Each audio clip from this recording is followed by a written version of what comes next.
Pertanyaan sederhananya adalah gimana sih cara kita menghadapi itu? Saya juga lagi belajar, ini bukan kata saya ya, tapi saya coba merangkum dari beberapa hadis, dari beberapa ayat. Mudah-mudahan ini jadi semacam tips dari Allah, dari Rasul, cara kita supaya lebih sabar dalam menghadapi ujian, khususnya ujian perasaan. Pertama, saya mengambil dari hadis riwayat yang diriwayatkan dari Abu Hurairah, hadis Hasan.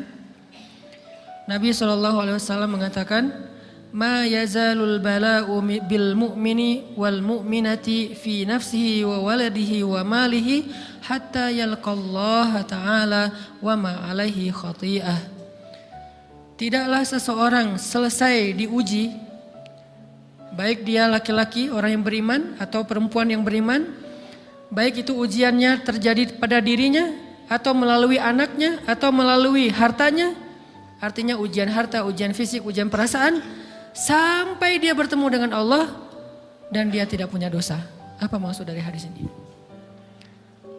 Ujian itu tidak akan berakhir kecuali kalau dosa kita sudah habis. Allah akan menguji kita terus untuk membersihkan diri kita dari dosa. Sehingga yang harus kita coba bangun awareness dalam diri kita kalau lagi diuji, Allah pengen membersihkan dosa saya nih. Sehingga kita ridho dengan ujian, bukan ikhlas ya. Kalau ikhlas ibadah, kalau ujian ridho, rela. Saya ridho ya Allah walaupun ini berat. Saya ridho ya Allah walaupun saya berharap Engkau beri jalan keluar. Saya ridho ya Allah walaupun saya berharap ditolong oleh Allah.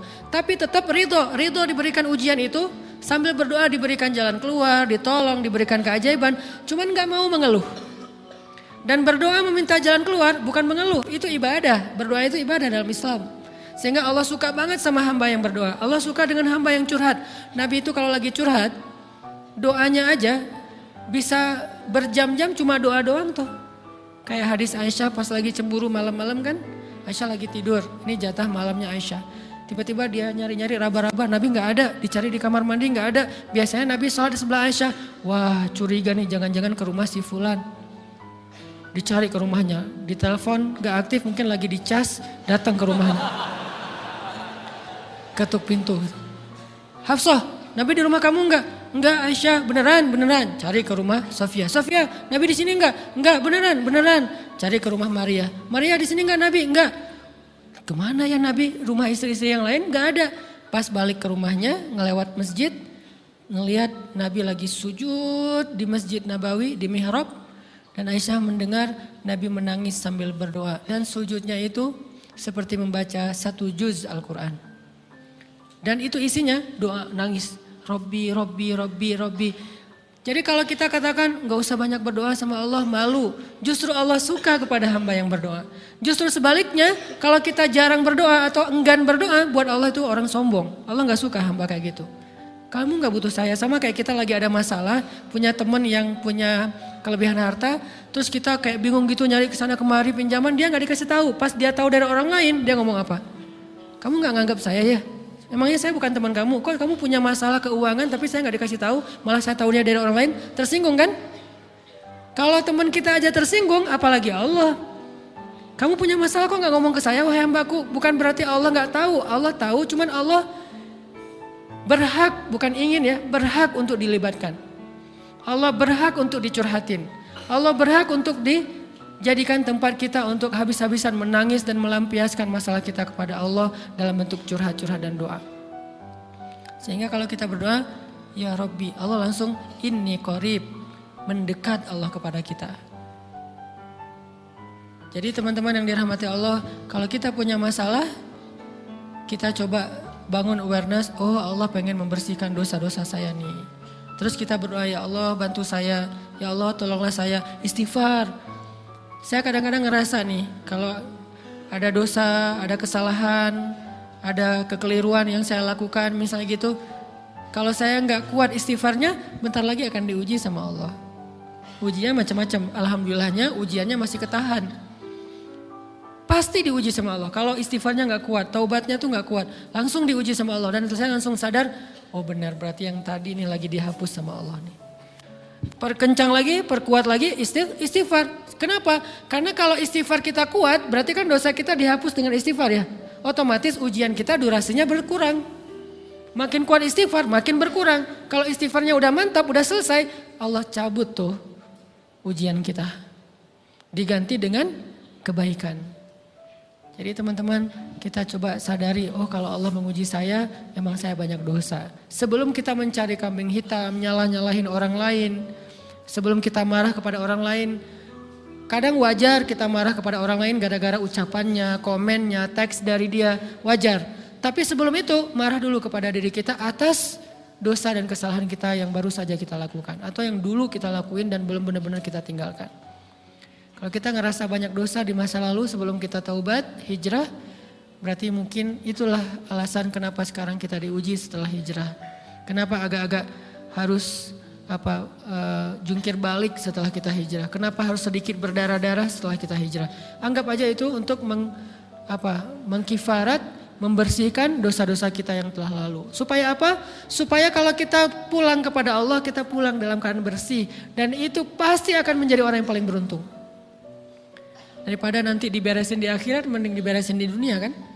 Soalnya kalau diberesin di akhirat, itu lebih berat. Akhirat itu perlakuannya beda dengan di dunia. Di dunia kalau kita salah, akan dibalas oleh Allah. Kalau kita belum taubat, dibalas oleh Allah sama. Tapi di akhirat, ukurannya beda.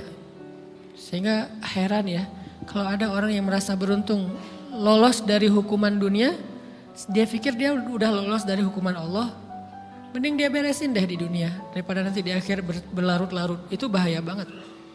Kalau buat saya pribadi dan saya yakin teman-teman juga kayak gitu, gak mau ada masalah di akhirat, mending masalah di dunia aja. Tapi masalah di dunia juga kita gak mau berlarut-larut, pengen cepat dimudahin sama Allah. Caranya istighfar. Tidaklah Allah memberikan kepada kita ujian kecuali salah satu alasannya pengen menghapuskan dosa. Idza kathurat dzunubul 'abdi wa lam yakun lahu min 'amalin liyukaffiraha fabtalahu Allahu bil hazan liyukaffiraha. Kalau seorang hamba banyak dosa dan dia enggak cukup amal untuk mengkifarat dosa-dosanya, Allah akan menguji dia dengan rasa sedih, dengan rasa kecewa, dengan rasa berat, sakit hati untuk mengkifarat dosa-dosanya. Itu yang kita bangun. Sehingga kalau ada masalah sama orang lain, kita memperbaiki diri dulu. Bukan sibuk dengan kesalahan dia terus menerus yang gak mau kita maafin. Misalnya ada teman kita nih, jadi clash sama kita. Hal pertama yang kita bangun, astagfirullahaladzim saya banyak dosa nih. Tapi kan yang salah dia, ya. Tapi mungkin dia nggak akan mengatakan kalimat itu, nggak akan bersikap kayak gitu kalau kita nggak punya dosa. Allah sengaja mengutus dia untuk menguji kita lewat kata-katanya, lewat perilakunya, karena kita punya dosa. Jadi penyebab pertama diuji itu bukan teman kita yang salah, itu penyebab kedua. Memang dia salah dan itu harus kita akui, realistis lah. Dia salah, dia nggak pas, dia nggak bijak, dia apa. Oke, tapi yang mentakdirkan dia salah kepada kita Allah Subhanahu wa taala. Kenapa Allah takdirkan gitu? Karena kita masih punya banyak dosa. Allah kirim kita ujian, bisa manusia, bisa alam, bisa dalam diri kita sendiri. Itu semuanya adalah cara Allah untuk menguji kita dan membersihkan dosa-dosa kita. Ini yang kita bangun pertama. Yang kedua, kata Nabi di dalam hadis Bukhari, "May yuridillahu bihi khairan." Yang terkenal kan yufaqihu fiddin, itu yang terkenal. Ternyata ada dua modelnya. Ada may yuridillahu bihi khairan yufaqihu fiddin. Siapa yang Allah pengen kasih dia kebaikan agama, kebaikan, Allah akan buat dia mengerti halal dan haram. Itu berarti Allah sayang sama dia. Ini satu model hadis. Ada model yang kedua, mirip redaksinya. May yuridillahu bihi khairan yusib min. Hadis Bukhari. Siapa yang Allah pengen ngasih dia kebaikan, Allah uji. Hah? Kok gitu caranya? Ternyata kayak gitu rahasianya. May yuridillahu bihi khairan. Siapa yang Allah pengen ngasih dia kebaikan, Allah kasih dia musibah atau ujian. Kenapa bisa seperti itu Ustaz? Fa inna ma'al usri yusra, Inna ma'al usri yusra. Seolah-olah Allah bilang di dalam ayat itu, kalau kalian mau dapat kemudahan, biasanya lewatnya kesusahan dulu. Kalau kalian pengen dapat keberuntungan, biasanya dapatnya kerugian dulu. Tapi keberuntungan dan kerugiannya pasti gak sebanding. Keberuntungannya jauh lebih besar daripada kerugiannya. Kerugian itu kayak modal doang, DP. Jadi kalau kita mau dapat kejutan dari Allah, Allah kasih kita DP. DP-nya apa? Ujian. DP-nya musibah. DP-nya rasa gak nyaman. Itu DP tuh. DP terhadap apa? DP dari Allah terhadap hadiah-hadiah besar yang Allah pengen ngasih ke kita setelahnya. Cuman banyak orang yang menolak DP ini. Sama kayak kita misalnya. Kalau kita mau ngasih dia hadiah, kita kasih dia kayak kejutan dulu. Dia lagi ulang tahun nih, disiram air dulu. Setelah itu dikasih hadiah-hadiah yang mahal. Rela gak disiram air demi hadiah? Rela, udah siramin lagi aja. Kalau setelahnya ada hadiah. Yang kita gak rela, kalau setelah disiram, disuruh bersih-bersih sendiri dan gak dikasih apa-apa, kan gak rela tuh. Berarti ini bab iman. Yakin gak kalau Allah tetap ngasih hadiah? Kan sabar dan iman itu ternyata tahu aman, kembar. Kalau kita yakin Allah ngasih hadiah setelah ngasih kita DP ujian, ya kita akan sabar. Gak apa-apa deh, bentar lagi mau dikasih hadiah, digini-giniin juga gak masalah. Dibully, diapain sama Allah, biarin aja. Ya Allah saya sabar, kan bentar lagi mau dikasih hadiah nih. Ini masalah yakin. Tapi kalau kita gak yakin, apa sih maunya Allah gitu kan? Begitu kalimat ini keluar, maka yang muncul setelahnya adalah mengeluh, berputus asa, dan gak akan sabar menghadapi ujian. Ujian, kata Nabi, may yuridillahu bihi khairan, siapa yang Allah pengen kasih hadiah, siapa yang Allah pengen kasih kejutan, siapa yang Allah pengen kasih pertolongan, siapa yang Allah pengen kasih kebaikan, yusib min, Allah akan uji dia dulu. Ini sunnatullah. Sehingga kalau kita lagi diuji, yang kita lihat jangan ujiannya, apa setelah itu. Gimana ngelihatnya Ustaz gak kelihatan? Dengan mata hati. Istafti qalbak, tanya kepada hatimu, kelihatan gak? Dengan mata hati. Gimana ngelihat dengan mata hati? Dengan iman, saya percaya Allah pasti ngasih kebaikan setelah ini. Orang Allah sendiri yang ngomong, gak ada satu huruf pun di Al-Quran yang salah. Apalagi satu ayat, apalagi dua ayat. Fa inna ma'al usri yusra, ditegesin lagi. Inna ma'al usri yusra. Tapi usr dulu, baru yusr. Dikasih kesusahan sedikit, dikasih kemudahan yang banyak. Dikasih kesusahan sedikit, dikasih kemudahan yang banyak. Ini yang kita coba bangun tajdidul iman. Bangun memperbaharui yakin. Sehingga ketika kita diuji, sedih, wajar. Mengaduh sedikit bukan mengeluh ya. Kalau mengeluh kan nyalahin Allah. Kalau ngaduh, yang namanya orang dicubit kan itu ngaduh. Tapi kalau apa sih maunya Allah? Nah itu ngeluh. Antara mengadu dengan mengeluh berbeda. Mengaduh itu manusiawi. Sedih itu manusiawi. Air mata bahkan bukan hanya manusiawi, itu rahmat dari Allah. Orang yang gak bisa menangis itu yang bahaya. Kalau kita masih bisa menangis, berarti kita masih peka hatinya. Bukankah anak kecil paling sering menangis? Berarti hatinya peka. Siapa lagi setelah ini anak kecil yang paling sering menangis? Cewek. Cowok itu emang gak punya perasaan, makanya jarang nangis. Cewek dikit-dikit nangis, jangan bilang, cemen banget sih nangis, cengeng apa. Enggak, karena dia perasaannya lebih peka dari kita. Itulah kenapa Allah menitipkan bayi kepada perempuan. Kalau dititipin ke laki-laki hancur. Di balik kepekaan perempuan, di balik sensitifnya perempuan, di balik perasaannya yang luar biasa, di situ Allah Subhanahu wa taala menitipkan amanah, dia yang paling baik dalam merawat bayinya. Perempuan secara umum mungkin lebih banyak bicara daripada laki-laki ya. Walaupun ada orang yang perempuan pendiam banget, ada yang gak ngomong sama sekali, misalnya diem-diem aja, ada. Tapi secara umum perempuan lebih banyak berucap daripada laki-laki. Emangnya ini kekurangan? Bukan. Ini kelebihan. Kalau dia berikan itu dalam hal yang tepat. Apa yang tepat? Mendidik anak. Justru karena perempuan banyak ngomong, lebih baik dalam mendidik anak daripada laki-laki. Laki-laki itu kurang mendidik, kurang mengedukasi kepada anak dengan usia tertentu karena dia jarang memahamkan. Salah hanya marah, salah hanya ditegur. Kalau ibunya jelasin gini sebelum tidur ibunya yang ceritain banyak cerita. Saya sendiri ngalamin sering mana seorang ayah sama ibu interaksi sama anak dalam bentuk verbal. Sering ibu. Jadi menangis itu rahmat dari Allah. Gak apa-apa, nangis aja. Dan itu tidak disebut mengeluh. Kamu kok nangis sih? Kan orang Islam harus sabar. Emangnya nangis dengan sabar itu bertolak belakang? Sabar tetap sabar. Ya nangis jalan aja terus nangis. Nangis apa pakai nangisnya nggak cuma nangis doang. Emotikonnya juga nangis berderai-derai gitu. Sampai air matanya menggenang gitu kan ya. Boleh lah. Ditambah lagi dengan visual menangisnya. Posting bahwa dia lagi tertusuk duri. Dengan postingan kaktus atau apalah. Dia pengen share ke semua orang bahwa saya sedang sedih. Sehingga nanti ketika ada orang yang menghibur dia dengan sedikit kata-kata yang sabar ya segala macam. Wah makin berderai-derai. Itu belum jadi. Kecuali dia keluarkan kata-kata mengeluh. Baru dia disebut orang yang banyak mengeluh. Berputus asa. Kalau mengaduh wajar. Walaupun ada nabi udah diuji berat gak mau mengaduh. Apalagi ngeluh. Zakaria. Digergaji mengadu aja enggak. Kenapa? Karena kata malaikat kalau kamu mengadu sedikit aja. Maka Allah Subhanahu Wa Taala akan menghancurkan kaum ini. Dia kasihan kepada kaumnya enggak mau mengadu. Satu-satunya orang yang kita tidak boleh mengadu hanya orang tua. Atau itu mengeluh kalau untuk orang tua. Kalau yang lain enggak disebut mengeluh. Kalau ke teman malas enggak apa-apa. Jangan sering-sering tapi. Apaan sih? Ke teman boleh. Tapi ke orang tua, saja itu bukan lagi mengadu, itu sudah mengeluh. Khusus untuk orang tua. Kalau di antara manusia. Kalau kepada Allah dan Rasul, pastinya lebih dari itu.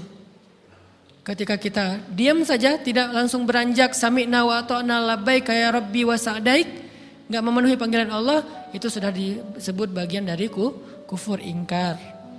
Tapi minimal kita mungkin masih mengaduh, kita masih menangis, kita masih lelah, kita masih merasa lemah. Setidaknya kita tidak mengeluh. Kenapa? Kita percaya Allah kalau mau ngasih hadiah kepada hambanya, DP-nya itu ujian. Dan yakinlah hadiahnya minimal 10 kali lipat lebih baik daripada ujian itu. Minimal, karena gak ada amal soleh yang dibalas di bawah 10 kali lipat tuh gak ada.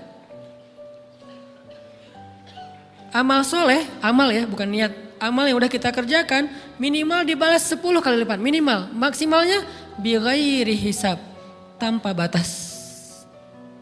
Bighairi hisab, tanpa batas. Ada yang 700 kali lipat kayak sedekah. Tapi tetap aja ayat sedekah di akhirnya ujung-ujungnya apa? Bighairi hisab juga kan? Berarti sedekah itu minimal dibalas 700 kali lipat. Minimal. Kalau kita yakin. Selalu syaratnya kalau kita yakin. Dan saya ngebuktiin itu banget. Saya pernah ngalamin lagi jalan-jalan di sebuah kota yang ada becak kayuhnya, becak sepeda gitu ya. Jalan terus saya bilang, Pak berapa ongkosnya? 20.000. Udah naik aja 20.000. Karena kita keliling-keliling kota, ternyata saya jadi kasihan sama dia 20.000. Kasihan kan 20.000 dibayar keliling kota walaupun pas mampir beberapa tempat mungkin dia dapat tips ya. Tapi saya gak tega gitu, dia cerita tentang anaknya lagi sekolah, apa segala macam, makin bikin baper kan. Pas selesai, saya kasih dia 100.000. Dari 20.000 dikasih 100.000 karena kasihan. Dan saya yakin, gak mungkin sedekah itu sia-sia. Kan Nabi bersumpah kan, demi zat yang jiwaku di dalam genggamannya, tidak berkurang harta karena sedekah. Demi Allah, kata Nabi. Gak berkurang harta karena sedekah. Berkurang harta karena belanja? Ya. Berkurang harta karena pacaran? Banget. Modal banget kan? Apalagi buat cowok. Tapi berkurang harta karena sedekah? Gak mungkin kata Nabi. Demi Allah gak berkurang harta karena sedekah. Berkurang harta karena istri? Enggak. Karena memberi kepada istri itu pahalanya lebih gede daripada sedekah. Makanya ngemodalin pacaran setelah nikah itu tumbuh berkah. Modal pacaran sebelum nikah itu apes. Jadi kalau pengen modal nih, ngemodalin cewek, traktir, ngapa-ngapain, bayarin, jangan sebelum nikah. Sebelum nikah jadi orang pelit aja, nggak apa-apa. Tapi setelah nikah, jor-joran ngasih, apalagi yang, bayarin semuanya. Kenapa? Pahalanya lebih gede daripada sedekah. Bahkan lebih gede daripada infak fi sabilillah. Seorang suami memberi nafkah istri, itu pahalanya terkadang lebih besar daripada kita berinfak untuk fi sabilillah, untuk korban perang. Saya heran kalau ada orang sedekahnya rajin tapi ke istrinya kikir, aneh, berarti dia gak ngerti konsep. Padahal memberi kepada istri itu selama itu kebutuhan pokok ya. dan sedikit entertain, nggak apa-apa asal nggak berlebihan, itu luar biasa. Makanya saya kalau jalan sama istri yang yang mana? Itu yang Onit suka. Oh ya, Onit suka. Kasih aja. Kenapa? Minta ini. Kasih. Selama ada kan kenapa nggak dikasih kan ya? Nanti Allah ganti. Makin rajin kita ngebayarin istri kita, ngebelanjain istri kita, makin Allah ngasih yang kita nggak pernah duga-duga. Sampai istri kita cemburu sama kita. Kok kamu duitnya banyak banget sih? Kan gara-gara aku sering ngasih ke kamu. Ya udah sini lain lagi. Mau ditransfer berapa gitu kan ya? Saya ngasih 100.000 ke si bapak. Dan saya yakin teman-teman sedekahnya pasti lebih dari itu karena 100.000 saya sebut. Kalau 1 juta ke atas saya nggak mau nyebut, malu dong, ria ya.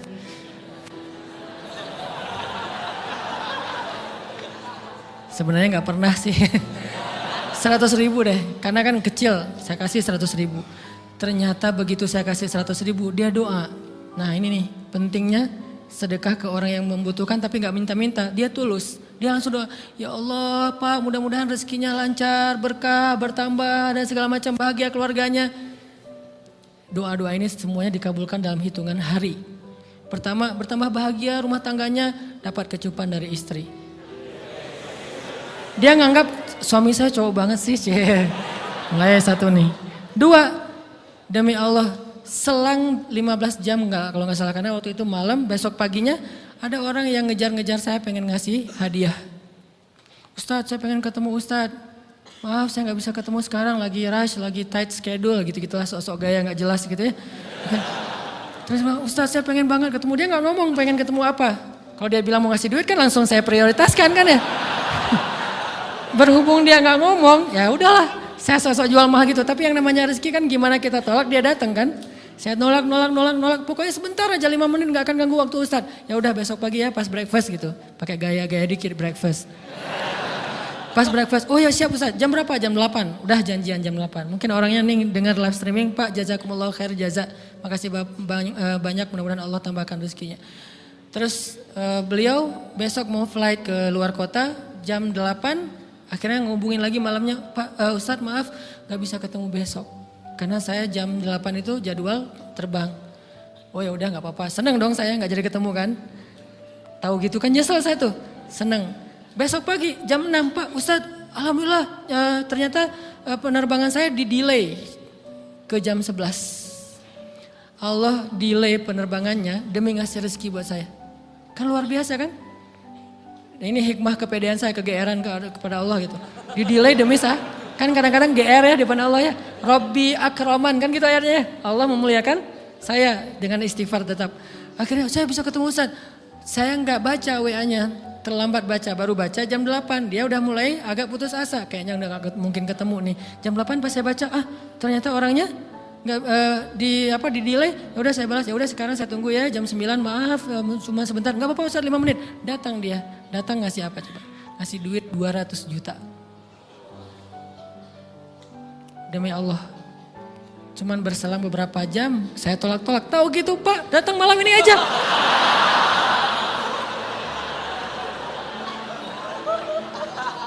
Harusnya malam itu juga saya cari orangnya. Kalau perlu saya yang nyamperin Bapak, Sherlock, saya kejar. Manusia gitu banget ya.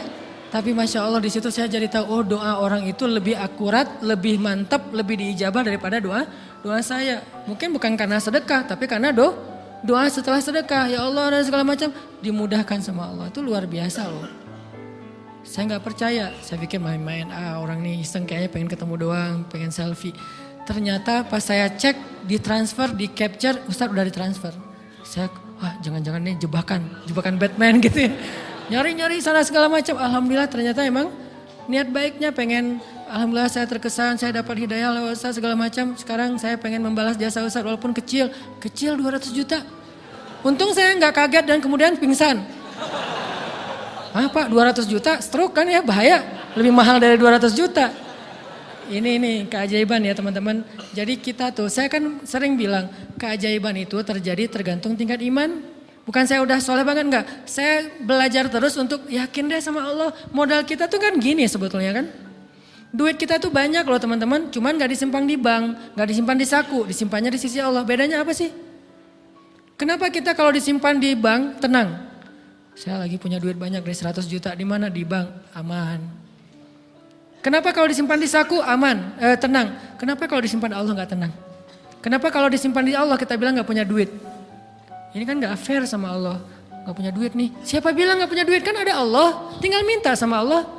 Tapi nggak ada wujudnya. Tapi kan ada janjinya. Bukankah janji Allah lebih kuat daripada wujud? Bukankah iman harusnya lebih mantap daripada sesuatu yang konkret yang kita lihat? Ada duitnya di sisi Allah. Kenapa nggak dikasih? Karena kita belum butuh. Kalau kita yakin duit kita itu ada di Allah, tapi dikasihnya pas kita butuh. Begitu butuh ya Allah, langsung dikasih sama Allah. Itu banget benar-benar terjadi dalam kehidupan kita. Pasti kayak gitu. Tingkat tergantung kita yakin apa enggak. Nih, kalau Allah bilang, "May yuridillahu bihi khairan", Allah kalau pengen ngasih hadiah kepada seorang hamba, Allah kalau pengen ngasih kejutan kepada seorang hamba, yusib. Allah kasih dia ujian sedikit aja. وَلَنَبْلُوَنَّكُمْ بِشَيْءٍ sedikit بِشَيْءٍ مِنَ الْخَوْفِ وَالْجُوعِ وَنَقْصٍ مِنَ الْأَمْوَالِ وَالْأَنْفُسِ وَالثَّمَرَاتِ وَبَشِّرِ الصَّابِرِينَ. Kami uji sedikit aja dengan rasa lapar, dengan rasa takut, dengan sedikit kekurangan ini dan itu, sedikit. Tapi wabasyiris sabirin, sampaikan kejutan kepada orang yang bersabar. Sampaikan kejutan kepada orang bersabar. Jadi bisa dibilang kejutan-kejutan hidup kita itu munculnya dengan iman dan sabar. Dengan iman dan sabar. Iman artinya yakin, husnuzon sama Allah. Ana inda dhanni abdi bi. Aku tergantung prasangka hambaku kepadaku.